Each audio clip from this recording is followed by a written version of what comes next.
शिवपुराण की कथा सावन का सबसे बड़ा महादान। श्री शिवाय नमस्तुभ्यम। हर हर महादेव। आप सभी का दिन शुभ और मंगलमय हो। कैलाश पर्वत पर शीतल मन सुगंधित वायु बह रही थी और देवों के देव महादेव शिवगिरी की कंदराओं में ध्यान मग्न बैठे थे। चारों ओर प्रकृति सावन की हरियाली में लिपटी हुई थी। सृष्टि के कोने कोने से जल चढ़ाने वाले भक्तों की प्रार्थनाएं कैलाश तक पहुंच रही थी। उसी समय माता पार्वती, जिनकी कोमल दृष्टि सदा भक्तों की करुण पुकार पर ठहरती है, भगवान शिव के पास बैठी थी। भोलेनाथ ने जब अपने नेत्र खोले तो माता पार्वती की ओर देखकर मंद मुस्कान के साथ पूछा, हे देवी पार्वती, तुम्हारे मुख पर कुछ गूढ़ विचारों की छाया है। आज तुम्हारा मन किस दिशा में बह रहा है?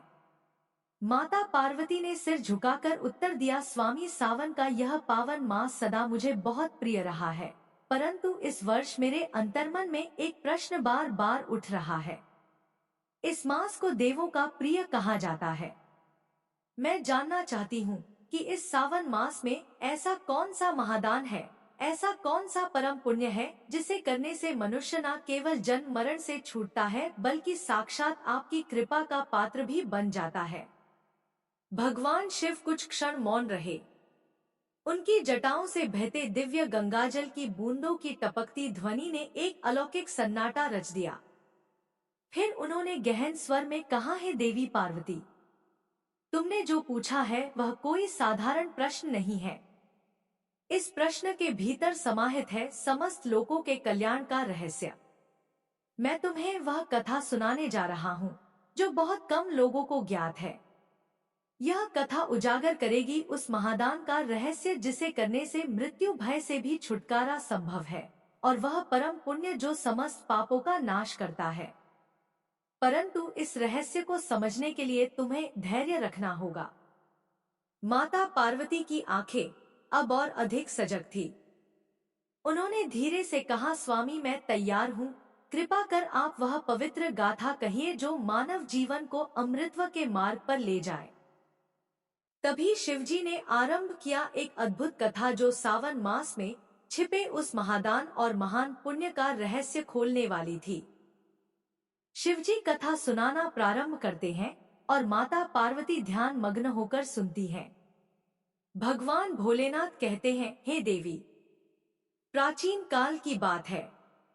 काशी नाम की प्रसिद्ध नगरी है जिसे महादेव की नगरी कहा जाता है, और काशी को देवनागरी के रूप में भी पूजा जाता है। उस काशी नगरी में देव नाम के एक राजा हुआ करते थे। राजा देव बहुत ही धर्मात्मा व्यक्ति थे। राजा देव की पत्नी बड़ी ही पतिव्रता और संस्कारी रानी थी, और रानी का नाम सावित्री देवी था। वह दोनों पति पावन भगवान भोले बाबा के बहुत बड़े भक्त थे। भगवान भोलेनाथ की आराधना करने के लिए मंदिर में जाना उनका प्रतिदिन का काम था। राजा देव धर्म पूर्वक अपने राज्य का संचालन कर रहा था। राजा के राज्य में कोई भी व्यक्ति दुखी नहीं था। समस्त जनता सुख और वैभव से संपन्न थी और चारों तरफ खुशियां ही खुशियां थी। इस प्रकार धीरे धीरे कुछ समय बीत गया, परंतु राजा के यहाँ कोई संतान पैदा नहीं हुई। राजा की आयु भी ढलती जा रही थी, लेकिन उनके घर में अभी भी कोई बालक पैदा नहीं हुआ था। एक दिन की बात है, सुबह सुबह महाराज अपने राजमहल से निकलकर शिवजी के मंदिर जा रहे थे, और रास्ते में एक झाड़ू लगाने वाली स्त्री गली में झाड़ू लगा रही थी। जब वह स्त्री राजा को अपनी तरफ आते हुए देखी तो वह स्त्री अपना मुंह फेर कर खड़ी हो गई। ऐसा व्यवहार देखकर राजा को अच्छा नहीं लगा। महाराज उस समय भगवान शिव की पूजा करने मंदिर जा रहे थे, इसलिए कुछ कहा नहीं। लेकिन जब वह राज दरबार में आए तो उन्होंने अपने एक सैनिक को बुलाकर कहा कि तुम जाओ और उस झाड़ू लगाने वाली स्त्री को बुलाकर ले आओ, उससे मुझे कुछ बात करनी है। वह सैनिक उस झाड़ू लगाने वाली स्त्री के घर जाता है, जिसने महाराज को देखकर के मुंह फेर लिया था। सैनिक ने कहा, तुम्हें राजा साहब ने दरबार में बुलवाया है। वह झाड़ू लगाने वाली मन में विचार करने लगी कि महाराज का आदेश है, इसे मैं तोड़ नहीं सकती, इसलिए राज दरबार में मुझे जाना ही पड़ेगा। लेकिन पुत्रहीन राजा का मुंह देखना बहुत बुरा होगा। वह झाड़ू लगाने वाली उस सैनिक के साथ राजा के दरबार के लिए चल देती है और कुछ समय के बाद महाराज के दरबार में वह जाकर खड़ी हो जाती है और राजा को प्रणाम करती है। महाराज कहने लगे, हे बहन, आप मुझे एक बात बताओ, आज प्रातः काल जब मैं भगवान शिव के मंदिर के लिए जा रहा था तो तुमने मुझे देखकर अपना मुंह क्यों फेर लिया था? तब वह महिला कहती है, महाराज, आप अगर मुझे मृत्युदंड दे देंगे तो भी मुझे कोई ऐतराज नहीं होगा, परंतु मैं सत्य ही बोलूंगी। झाड़ू लगाने वाली स्त्री ने कहा, है महाराज, आपके यहाँ तो परम विद्वान और श्रेष्ठ महर्षि राजपुरोहित सब विराजमान है, अगर मैं गलत बोलूं तो आप इनसे पूछ लीजिएगा। अगर सुबह सुबह आपका कोई मुंह देख लेता है तो उसका पूरा दिन खराब हो जाता है, क्योंकि आप संतानहीन राजा हैं। इसलिए मैंने आपको देख कर के अपना मुंह फेर लिया था। राजा देव इस बात को सुनकर के बड़े अचंभित हुए। मन में विचार करने लगे कि यह स्त्री तो बिल्कुल सही कह रही है। यदि किसी नगर का राजा पुत्रहीन होता है तो वास्तव में यह अच्छा नहीं है। राजा ने उस झाड़ू वाली स्त्री को उसके घर भेज दिया और मन में विचार करने लगे कि अब तो मुझे भगवान शिव के मंदिर जाकर एक पुत्र प्राप्ति यज्ञ कराना चाहिए। ऐसा विचार करके राजा अपने महल में आए और अपनी महारानी से कहने लगे कि हे रानी, हमारे नगर के लोगों को हमारा मुंह देखने से बहुत परेशानी होती है, क्योंकि हम संतानहीन हैं, हमारी कोई संतान नहीं है। चलिए भगवान शिव के दरबार में चलते हैं और भगवान भोलेनाथ से आराधना करेंगे कि वह हमें एक पुत्र प्रदान करें। यही विचार करके राजा देव और रानी सावित्री दोनों भगवान शिव के मंदिर में जाते हैं और वहां जाकर उन्होंने पुत्र प्राप्ति यज्ञ का आयोजन किया। अब राजा रानी के पुत्र प्राप्ति यज्ञ कराने पर भी संतान की प्राप्ति नहीं हुई। राजा का पुत्र प्राप्ति यज्ञ भी निष्फल हो गया। इधर जो यज्ञ करने वाला पंडित था वह भी यह जानकर बड़ा चिंतित हुआ कि आज तक मैंने जितने भी यज्ञ करवाए हैं कोई भी यज्ञ निष्फल नहीं गया है, लगता है राजा का भाग्य ही खराब है। राजा के भाग्य में भगवान ने कोई संतान प्राप्ति का योग ही नहीं है, इसलिए तो पुत्र प्राप्ति यज्ञ निष्फल हो गया। शिव जी कहते हैं, हे देवी, राजा देव बड़ा ही धैर्यवान था। इस बात से राजा बिल्कुल भी विचलित नहीं हुआ, क्योंकि राजा बड़ा ही धैर्य धारण करने वाला था। राजा ने अपने मंत्री से कहा, मंत्री जी, आप मेरी अनुपस्थिति में राज्य का संचालन करो। सावन का महीना चल रहा है और कुछ समय तक मैं अब एकांत में भगवान शिव की आराधना करूंगा। ऐसा निश्चय करके राजा भगवान शिवजी के मंदिर में बैठकर उनकी तपस्या करने लगता है और इस तरह से धीरे धीरे तपस्या करते हुए राजा को 1 साल गुजर जाते हैं। इधर भगवान शिव भी सोचने लगे कि मुझे अब इस भक्त के पास जाना चाहिए। कुछ समय बाद भगवान शिव नंदी के साथ में राजा के सामने प्रकट होते हैं और कहने लगते हैं, हे राजन, मैं तुमसे अति प्रसन्न हूँ, वरदान मांगो, तुम मुझसे क्या वरदान चाहते हो? राजा ने कहा, हे प्रभु, आप तो अंतर्यामी हैं, सबके मन की बात जानते हैं। हे प्रभु, जैसे हंस बिना सागर सूना होता है और कोयल के बिना बाग सूनी होती है, उसी प्रकार पुत्र बिना मेरा समस्त जीवन सूना है। राजा की बात सुनकर भगवान शिव बोले, हे राजन, वैसे तो तुम्हारे भाग्य में 7 जन्मों तक संतान सुख नहीं है, परंतु तुमने मेरी आराधना की है, मैं इसीलिए तुम्हें एक पुत्र प्रदान कर रहा हूँ। लेकिन ध्यान रखना, उस पुत्र की आयु मात्र 25 वर्ष होगी। 25 वर्ष तक वह तुम्हें पुत्र का सुख देकर पुनः अपने स्थान को लौट जाएगा। राजा ने मन ही मन सोचा, चलो 25 वर्ष ही सही, कम से कम संतानहीन होने का कलंक तो मिट जाएगा। राजा ने कहा, जो भी हो प्रभु, आप मुझे पुत्र प्राप्ति का वरदान दे दीजिए।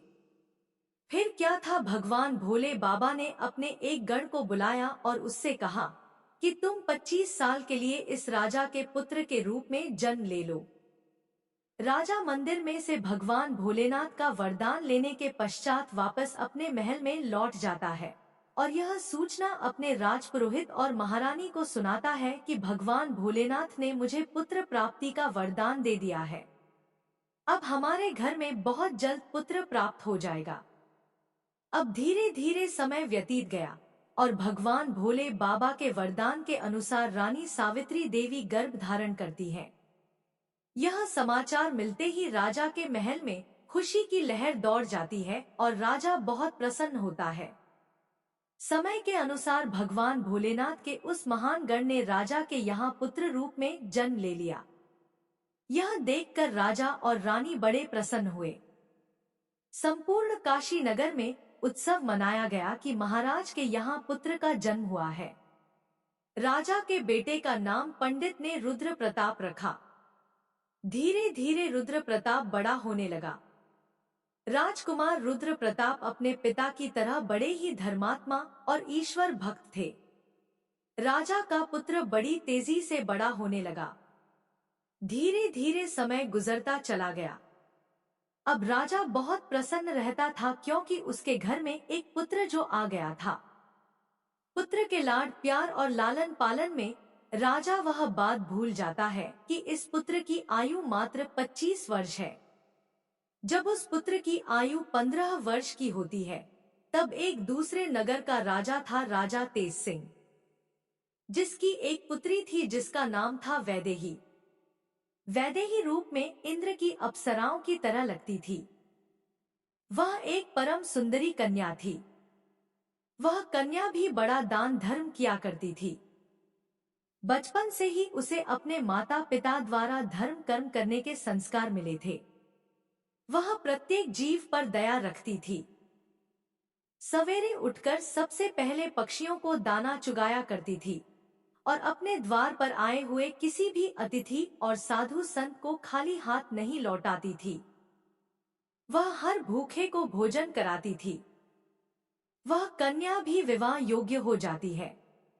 महाराज तेज सिंह ने जब राजा देव के पुत्र रुद्र प्रताप के बारे में सुना कि महाराज देव का एक बड़ा धर्मात्मा और तेजस्वी पुत्र है, ऐसा विचार करके राजा तेज सिंह ने अपनी कन्या का रिश्ता राजा देव के यहाँ भिजवा दिया।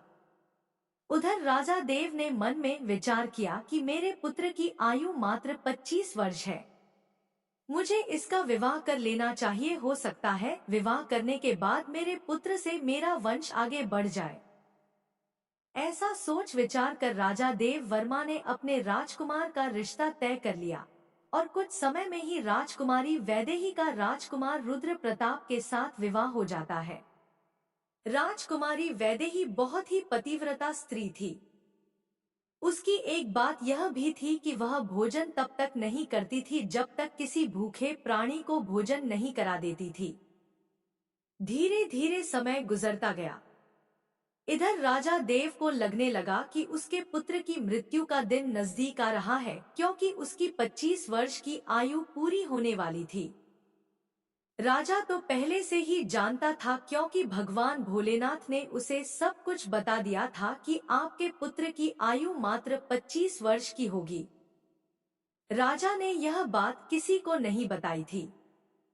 जैसे जैसे राजकुमार की उम्र बढ़ रही थी वैसे वैसे राजा की चिंता भी बढ़ रही थी। धीरे धीरे जब राजकुमार की आयु में मात्र 4 दिन शेष रह गए तो राजा सोचने लगा कि अब मैं क्या करूं। मेरा पुत्र तो 4 दिन के बाद मृत्यु को प्राप्त हो जाएगा। पुत्र मोह के कारण भगवान भोले बाबा के वरदान को भी राजा भूल जाता है और पुत्र में आसक्ति होने की वजह से वह बीमार पड़ जाता है। वह पुत्र की मृत्यु की बात सबको बताकर उन्हें भी चिंता में नहीं डालना चाहता था। इधर राजा ने भोजन करना छोड़ दिया। जब वह दिन आ गया जिस दिन उसके पुत्र की मृत्यु होने वाली थी, उस दिन राजा सुबह से ही भगवान भोले बाबा के ध्यान में डूब गया और कहने लगा, हे प्रभु, पुत्र के जाने का दुख सहन करने की मुझे शक्ति प्रदान करिए। विधि के लिखे को तो कोई नहीं बदल सकता, जो होना है वह तो होकर ही रहेगा। उस राजकुमार की जो नवविवाहिता पत्नी थी वह प्रतिदिन भूखे को भोजन कराया करती थी, पक्षियों को दाना चुगाया करती थी। रोज की तरह उस दिन भी वह अपने धर्म कर्म में लगी हुई थी। इधर यमलोक में यमराज ने देखा कि आज राजकुमार रुद्र प्रताप की मृत्यु का दिन है। तो यमराज तुरंत अपने दो दूतों को आदेश दे देते हैं कि जाओ, अब से 1 घंटे के बाद तुम्हें राजकुमार रुद्र प्रताप के प्राण उसके शरीर से निकाल कर लाने हैं। राजकुमार रुद्र प्रताप के प्राण तुम ऐसे नहीं निकाल सकते। इसके लिए तुम्हें एक सर्प के पास जाना होगा और उस राजकुमार की मृत्यु के लिए उसे प्रोत्साहित करना होगा, क्योंकि उस राजकुमार की मृत्यु सर्प के डसने से ही होगी, तभी हम उसके प्राण हर सकते हैं। यमराज ने अपने दोनों दूतों से कहा कि जाओ, शीघ्रता से अपना काम करो और 1 घंटे के अंदर ही उसके प्राणों को लेकर आना है। यमराज की आज्ञा पाते ही दो यमदूत राजकुमार रुद्र प्रताप के प्राण लेने के लिए चल दिए और उधर यमराज की माया से प्रेरित होकर एक तरफ यमराज की आज्ञा पाते ही दो यमदूत राजकुमार रुद्र प्रताप के प्राण लेने के लिए चल दिए और उधर यमराज की माया से प्रेरित होकर एक सर्प मन में विचार करने लगा कि आज मुझे राजमहल में प्रवेश करना चाहिए और राजमहल में मुझे घूम कर देखना चाहिए।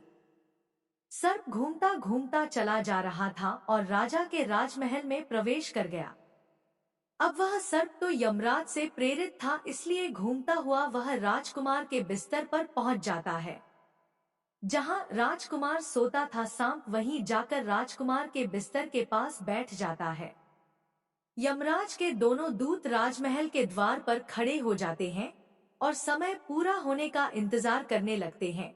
सोचते हैं कि 1 घंटे का समय कब समाप्त होगा। जब यह नाग उस राजकुमार को डसेगा तब हम उसके प्राणों को लेकर यमलोक जाएंगे।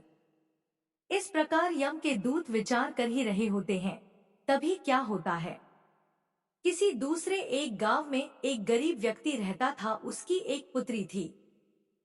उस पुत्री का विवाह उन्होंने समय पर कर दिया था, परंतु उस पुत्री का जो पति था वह बहुत मदिरा पीता था और जुआ खेलने वैशाली जाना उसका काम था। उस गरीब दंपति की पुत्री को वह हमेशा परेशान किया करता था, अर्थात उसको मारता पीटता था, उसे घर से निकालना चाहता था। उस गरीब दंपति की पुत्री वहां अपने पति के साथ कुछ समय तक रहती रही। उसके बाद वह गर्भधारण करती है और एक दिन वह अपने पति की मारपीट से तंग आकर अपने पिता के घर चली आती है। उस लड़की का पिता बूढ़ा हो चुका था, इसलिए उसकी कुछ कमाई नहीं हो पाती थी। वह बेचारा भीख मांग कर खाता था। भीख मांगता और तीनों प्राणियों के पेट का पालन पोषण करता था। इधर जब 9 माह का समय पूरा हुआ तो उसकी पुत्री ने एक पुत्र को जन्म दिया और पुत्र को जन्म देने के बाद उसे बहुत तेज भूख लगी और भोजन की आवश्यकता पड़ी, क्योंकि जो प्रसव काल की भूख होती है वह बहुत तेज होती है। अब वह अपने पिता से भोजन मांगती है। वह बेचारा गरीब ब्राह्मण भोजन लेने के लिए आसपास के गांव में चला जाता है, लेकिन उसके रोज रोज मांगने के कारण उसको लोग कुछ भी नहीं देते हैं और उस दिन उस गरीब को कोई भी खाने को भोजन नहीं देता है। उधर उस लड़की की भूख उसे बहुत बेचैन करती जा रही थी। तो वह लड़की अपने पिता से कहने लगी, पिताजी, मैं भूख के मारे मेरी जा रही हूँ। बिना भोजन के 3 दिन हो चुके हैं। तुम्हें कुछ भीख में मिला हो तो मुझे खाने को दे दो, नहीं तो मैं भूख से मर जाऊंगी। तब वह बूढ़ा आदमी कहता है कि हे पुत्री, तुम चिंता मत करो, मैं आज कोशिश करता हूँ और कुछ खाने के लिए लेकर आता हूँ। मैं तुरंत भोजन मांगने के लिए कहीं जाता हूँ। अगर कहीं से कुछ मिल जाता है तो मैं तुम्हें लाकर देता हूँ। आज मैं काशी नगर में जाऊंगा। वहां के जो राजा हैं उनके द्वार पर जाकर उनसे कुछ मांगूंगा। यदि कुछ खाने को मिला तो मैं तुम्हें लाकर आवश्यक दूंगा। ऐसा विचार करके वह बूढ़ा पिता चल देता है। और इधर जो राजकुमार की धर्मपत्नी वैदेही थी, वह रोजाना गरीबों को भोजन करवाती थी। उस दिन महाराज तो बीमार पड़े थे, क्योंकि पुत्र मोह के कारण वह अपने कक्ष में पड़े हुए थे। इसलिए आज उसने गरीबों को कोई भोजन तो नहीं कराया और उसने अपने पति के लिए जो भोजन बनाया था वैसे ही कई प्रकार के व्यंजनों और पकवानों से सजा करके भोजन का थाल रख दिया था कि उसके पति आएंगे तो वह उन्हें भोजन करा देगी। लेकिन इतने में वह बूढ़ा आदमी उसके द्वार पर पहुंच जाता है। इधर राजकुमार रुद्र प्रताप की पत्नी वैदेही को द्वार पर खड़ा वह दीनहीन वृद्ध आदमी दिखाई दे जाता है और उस बूढ़े को देख करके उसे दया आ जाती है। बूढ़े आदमी ने उसकी तरफ देखा तो कहने लगा, हे बेटी, यदि मुझे इस समय कुछ भोजन मिल जाए तो तुम्हारा बड़ा एहसान होगा। रानी ने देखा कि यह कोई गरीब आदमी है और मुझसे भोजन मांग रहा है। वह मन ही मन विचार करती है कि यह भोजन तो मैंने अपने पति के लिए बनाया है। अगर यह भोजन मैं इसे दे दूंगी तो मेरा पति क्या खाएगा। फिर उसने सोचा कि मेरे पति तो अभी आए भी नहीं हैं। वह अपने बीमार पिता के पास बैठे हैं। तब तक मैं यह भोजन इस बेचारे गरीब व्यक्ति को दे देती हूँ। मेरे पति आ जाएंगे तो मैं उनके लिए और भोजन फिर से भोजन तैयार कर दूंगी।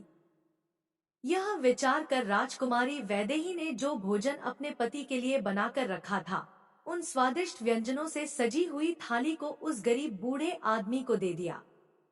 बूढ़ा आदमी उस भोजन को लेकर चला जाता है और वह बड़ी शीघ्रता से चलता हुआ भोजन को लेकर के अपने घर आ जाता है, क्योंकि उसकी पुत्री 3 दिन से भूखी थी। और उधर क्या होता है, जो राजा का पुत्र था अपने पिता की देखभाल करने के बाद राजा के कक्ष से निकलकर अपने कक्ष की ओर जाने लगता है। उसके महल के द्वार पर 2 यमदूत तैयार खड़े थे और वह नाग उसको डसने के लिए उसके बिस्तर पर बैठा हुआ था। उधर उस वृद्ध ने वह भोजन ले जाकर अपनी पुत्री को दे दिया। तब भगवान शिव कहते हैं, हे देवी, आप यह ध्यान रखें कि किसी भी विपत्ति को टालने के लिए आपको एक संकेत मात्र मिलता है, और यदि आप उस समय को पहचान गए तो बड़ी से बड़ी विपत्ति भी टाली जा सकती है। राजकुमार ने अपने कक्ष में जाने के लिए जब सीढ़ियों पर पैर रखा तो उसे छींक आ गई। उधर उसका निर्धारित समय पूरा होने वाला था। यम के दूत बड़े उतावले हो रहे थे कि 1 घंटे का समय पूरा होने वाला है, उसमें कुछ ही क्षण शेष बचे हैं। साथ ही साथ उधर वह नाग गुस्से में बैठा हुआ उसके आने का इंतजार कर रहा था कि वह राजकुमार आएगा और उसे मैं डस लूंगा। उधर उस बूढ़े आदमी ने भोजन ले जाकर अपनी बेटी को दे दिया। लड़की ने जब भोजन किया तो पूछने लगी, पिताजी, यह भोजन आपको किसने दिया है? लड़की के पिता ने कहा, पुत्री, यह भोजन यहाँ की महारानी ने दिया है। यहाँ के राजा की जो पुत्रवधू है उसने मुझ पर दया करके यह स्वादिष्ट भोजन मुझे दिया है। भोजन देखकर लड़की की आत्मा से दुआ निकलने लगी। वह भगवान से प्रार्थना करने लगी और कहने लगी, हे भगवान, जिसने भी यह भोजन दिया है उसका सुहाग अमर हो जाए और वह सदैव सौभाग्यवती बनकर रहे। भगवान शिव कहते हैं, हे देवी, सच्ची आत्मा से निकला हुआ आशीर्वाद जरूर फलित होता है। अब इधर लड़की का आशीर्वाद भगवान के पास जाता है। देवों के देव महादेव के पास पहुंचता है तो भगवान भोलेनाथ का सिंहासन हिल जाता है और भगवान भोले बाबा कहते हैं कि ये अचानक क्या हुआ, मेरा सिंहासन क्यों हिल रहा है। भगवान भोले बाबा मन में विचार करने लगे कि दुनिया में ऐसा क्या घटित होने वाला है जो नहीं होना चाहिए। उन्होंने तुरंत नारद मुनि को बुलाया और नारद से कहा कि हे नारद मुनि, देख के आओ तीनों लोकों में क्या घटित होने वाला है। नारद ने जब देखा तो उन्हें सब समझ में आ गया। उन्होंने जाकर के भगवान भोले बाबा से कहा, हे प्रभु, एक विचित्र घटना घट रही है। राजा देव के पुत्र की मृत्यु का समय आ गया है और यमदूत दरवाजे पर खड़े हैं। नाग उसके बिस्तर में फन फैलाए बैठा है और राजकुमार सीढ़ियों पर चढ़कर ऊपर जा रहा है। जैसे ही वह अपने बिस्तर पर जाकर बैठेगा नाग उसे डस लेगा और उधर वह उस बूढ़े आदमी की पुत्री है जो राजकुमारी को आशीर्वाद दे रही है। उसकी आत्मा से आशीर्वाद निकल रहा है कि उसका सुहाग अमर हो जाए। हे भगवान, यह कैसा विचित्र संयोग है। एक तरफ मौत लेने को खड़ी है और दूसरी तरफ आशीर्वाद उसकी लंबी उम्र की प्रार्थना कर रहा है।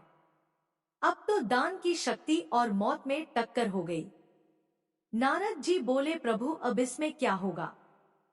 भगवान भोले बाबा बोले, जो विधाता ने निश्चित कर दिया है वही होगा, देखते रहिए सब अच्छा ही होगा। उसके बाद भगवान भोले बाबा वहां से अंतर्ध्यान हो जाते हैं। उधर वह राजकुमार सीढ़ियों पर चढ़कर अपने पलंग की ओर जाता है और यम के दूत बाहर तैयार खड़े हुए थे। देख रहे हैं कि अब हमारा काम बन गया, परंतु देखिए होनी का संयोग। इधर राजकुमार अपने बिस्तर पर जाकर बैठता है और उधर दान की शक्ति बीच में आकर खड़ी हो गई, जिसके कारण नाग बेहोश हो गया। उससे चला भी नहीं जा रहा था, क्योंकि अब नाग में आगे बढ़ने की शक्ति नहीं थी। नाग सोचने लगा कि मैं तो इस राजकुमार को डसने आया था, पर मुझसे तो अब चला भी नहीं जा रहा है। यह सब क्या हो रहा है। यह सब उस आशीर्वाद का प्रभाव था जो उस भूखी लड़की ने दिया था। भगवान शिव कहते हैं, हे देवी, जब श्राप लग जाता है तो आशीर्वाद भी लगता है। राजकुमार और नाग के बीच में आशीर्वाद आकर खड़ा हो गया। राजकुमारी का दान मृत्यु को आगे नहीं बढ़ने दे रहा था। यमदूत उस दान की शक्ति से कहने लगे कि तुम यहाँ से लौट जाओ, हमें हमारा काम करने दो, हम इसको लेने आए हैं और इसके प्राण लेकर ही जाएंगे। तो दान की शक्ति और उस लड़की का आशीर्वाद कहने लगा, ऐसा कभी नहीं होगा कि हमारे होते हुए तुम इसके प्राणों का हरण कर सको। अब तो दोनों में बहस आरंभ हो जाती है।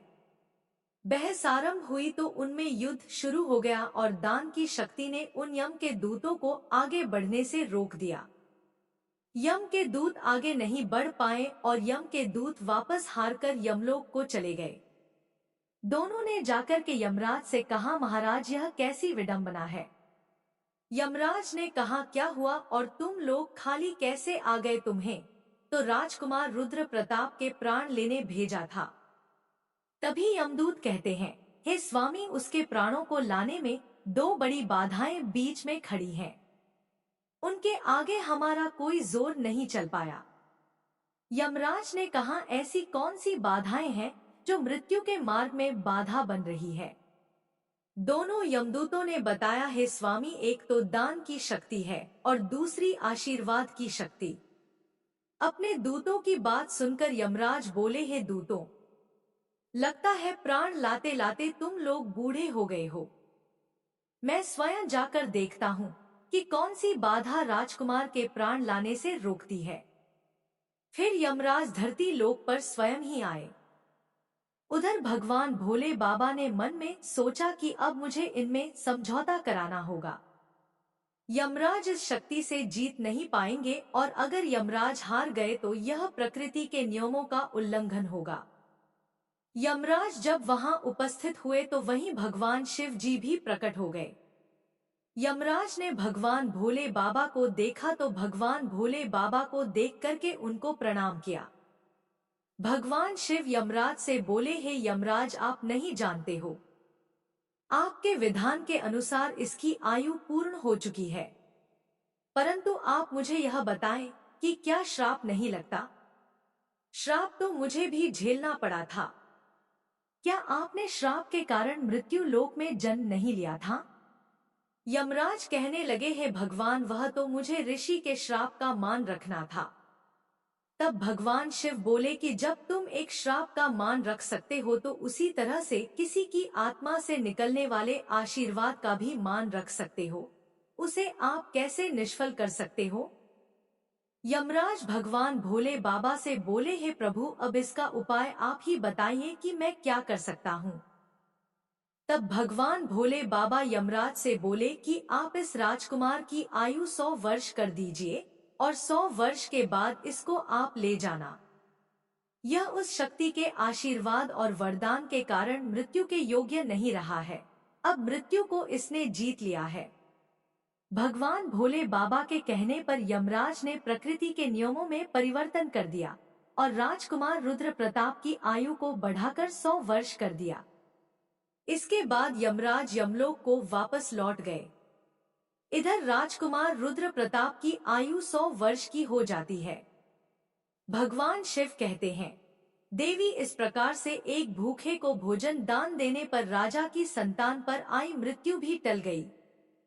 इसलिए तो मनुष्य के अच्छे कर्म, दया भाव, दीन बंधुओं की सेवा मृत्यु को भी टालने का सामर्थ्य रखते हैं। लेकिन मनुष्य को यह देखना चाहिए कि जिसको वह दान दे रहे हैं वह उस दान का पात्र है या नहीं, अर्थात वह दान देने के योग्य है या नहीं। यदि मनुष्य सुपात्र को दान देते हैं तो उस दान के सामने मौत भी पराजित हो जाती है। यदि कोई व्यक्ति किसी की सेवा करके और उसके कठिन समय में काम आकर उसकी मदद करते हैं और यदि किसी का आशीर्वाद लेते हैं तो वह आशीर्वाद मृत्यु को भी टाल सकता है। दान की और आशीर्वाद की शक्ति बहुत बड़ी होती है। उस शक्ति से बड़ा संकट भी टल जाता है। इस प्रकार से भगवान शिव ने माता पार्वती को बताया है कि सबसे बड़ा दान क्या है जो संतान पर आए मृत्यु भी टाल सकती है। भगवान शिव बोले, हे पार्वती, दान, करुणा और सेवा ऐसे पुण्य कर्म है जिनमें दिव्यता स्वयं बसती है। किंतु यह ध्यान रखना चाहिए कि दान सदैव सुपात्र को ही दिया जाए, क्योंकि कुपात्र को दिया गया दान निष्फल हो जाता है। यदि कोई मनुष्य सच्चे हृदय से किसी संकटग्रस्त, दुखी, भूखे या असहाय की सेवा करता है तो उसका वह कर्म मृत्यु को भी टाल सकता है। जैसे सावन के पावन मास में जो श्रद्धा से शिवलिंग पर जला अभिषेक करता है, सोमवार का व्रत रखता है और ब्राह्मणों, साधुओं या जरूरतमंदों की सहायता करता है, वह जन्म जन्मांतर के पापों से मुक्त होकर शिवधाम को प्राप्त करता है। हे पार्वती, यदि कोई मनुष्य सच्चे हृदय से किसी दुखी के लिए आंसू बहाता है और उसके जीवन में आशा का दीप जलाता है तो उसकी वह सेवा त्रिलोक में वंदनीय हो जाती है। आशीर्वाद की शक्ति को कभी कम नहीं समझना चाहिए, क्योंकि किसी पीड़ित के मुख से निकली हुई दुआ कभी खाली नहीं जाती। आता सावन मास में किया गया पुण्य कर्म केवल कर्म नहीं, वह एक दिव्य ऊर्जा है जो संकटों को नष्ट करती है। हे पार्वती, जिस प्रकार काशी नगरी मोक्ष दायिनी है, उसी प्रकार सावन में किया गया सच्चा दान और सेवा पुण्य की सर्वोच्च सीमा होती है।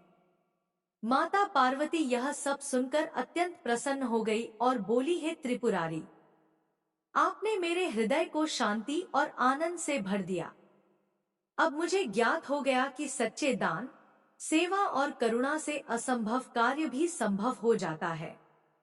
कहानी अगर पसंद आई हो तो हर हर महादेव अवश्य लिखें।